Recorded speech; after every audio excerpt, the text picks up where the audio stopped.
তোমরা নিশ্চয়ই জানো সরকার বদল হয়েছে, এবারে অনেক ছাত্রছাত্রীদের মনে প্রশ্ন আসবে যে ১ নম্বর হচ্ছে যে সিলেবাস বদলাচ্ছে, আর দ্বিতীয় হচ্ছে তরুণের স্বপ্নের প্রকল্পের টাকা ঢুকবে কিনা।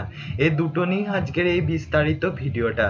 এই ভিডিওটা দেখার আগে চ্যানেলটাকে লাইক অ্যান্ড সাবস্ক্রাইব করে দাও। প্রথমেই বলি, সিলেবাস বদলাবে না, মন্ত্রী গঠন হতে সময় লাগবে, তার মধ্যে একদিনে এসে সিলেবাস বদলানো সম্ভব নয়। সিলেবাস তোমরা যেমন উঠে গেছো, 5 to 10 যারা উঠে গেছে তাদের সিলেবাস যেমন আছে তেমনই থাকবে। 12-এ যারা থার্ড সেমিস্টার পরীক্ষা দিচ্ছে তাদেরও সিলেবাস তেমনই থাকবে, এবং 11-এ যারা সায়েন্স এবং আর্টসের পড়াশোনা শুরু করে দিয়েছো তোমাদের চিন্তা নাই, তোমাদেরও সিলেবাসের কোনো পরিবর্তন হবে না। এবার আসি তরুণের স্বপ্নের প্রকল্পের টাকা ঢুকবে কিনা এ নিয়ে। প্রথমেই বলে রাখি, মোবাইল নিয়ে একটা দ্বন্দ্ব বা ক্ষোভ ছিল যে মোবাইল কেন দিচ্ছে, তার জন্য কিন্তু তরুণের স্বপ্নের প্রকল্পের টাকা নাও ঢুকতে পারে।